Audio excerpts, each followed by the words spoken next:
Thank you so much, Representative Ramirez. Representative Garcia from Illinois, you're recognized. Good morning, and thank you to all the witnesses and, of course, the ranking member for leading this hearing on the detention conditions, the inhumane and violation of due process that detainees are enduring across the country. As you know, immigration detention facilities is the infliction of mass institutionalized suffering against hardworking people, most of whom, as has been pointed out, have no criminal records. Broadview is a detention center in the Chicagoland area. It's not supposed to hold people for longer than a few hours, but of course, during Operation Midway Blitz, DHS turned it into a dumping ground for the people they kidnapped off the streets.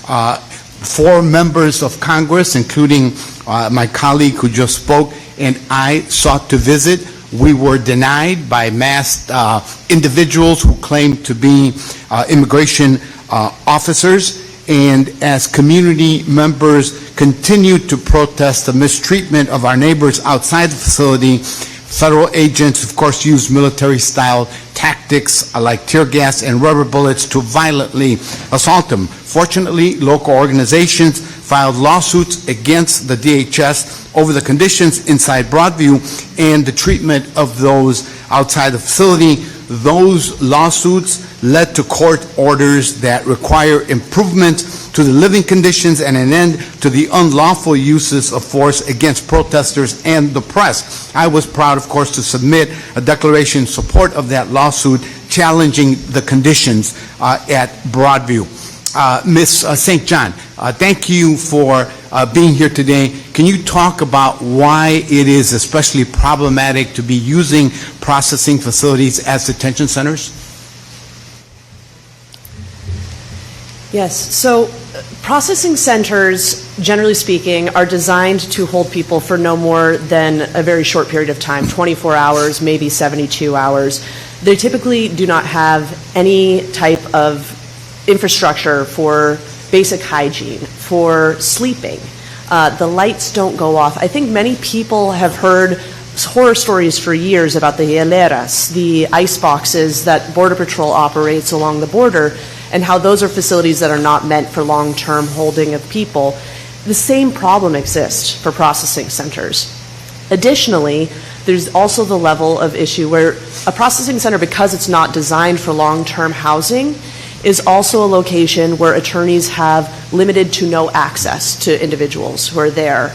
And the longer people stay there, the longer they are subjected to really coercive tactics to, for instance, forcibly accept a voluntary departure.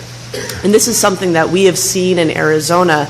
Part of our project also works at the border, and we have encountered numerous people who have told us that they had time in a processing center where they were asked repeatedly and coerced and said, hey, you need to just take a voluntary departure. You have no chance of fighting your case. You're just going to be detained for months. Why are you doing this? Just go. And people who had very strong legal cases gave up and said, I will just go.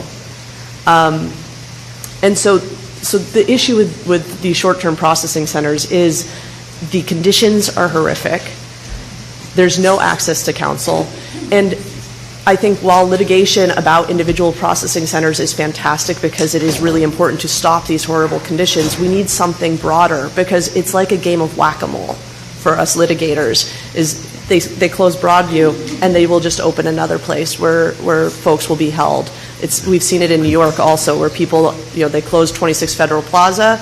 Now there's people out in Long Island. It's happening everywhere, and that game of whack-a-mole is not feasible.